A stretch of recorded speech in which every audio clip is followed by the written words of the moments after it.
So I'm here with Zainab. Thank you for agreeing to talk to us.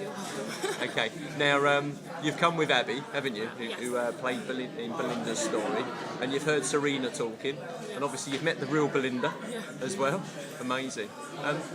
As someone completely new to it and has kind of like come along to support someone, if you like, thanks for agreeing to talk to us and put you on the spot.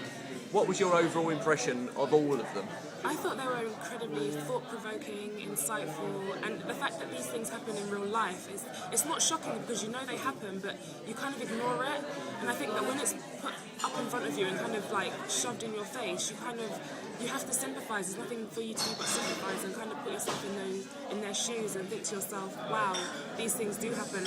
You want to help the people that it's happening to, rather than just going about every day and not even thinking that you live in a kind of bubble. And when these things are shown to you, you have to think about them and you have to think of ways to support the cause and things like that.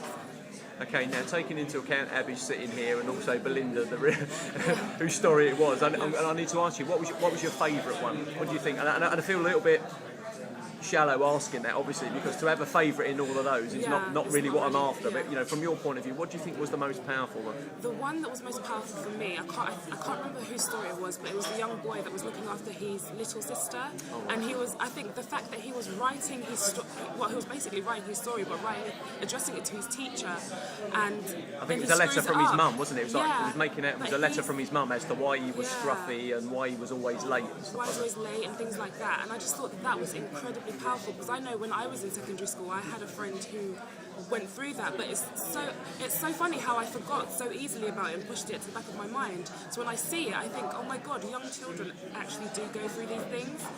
And that was, for me, that made my heart stop, literally, because it's a young boy taking on the task of raising his sister and looking after his mother, and I think that for me was really, really sad. There should have been, I felt like there should have been support. Where was the support system? Like, where were the carers and things like that? But and I thought that also there's all this stuff in the media at the moment about teachers and them not really taking into account children's lives as well. So I think that plays an important part in it as well. Okay, thank you very much.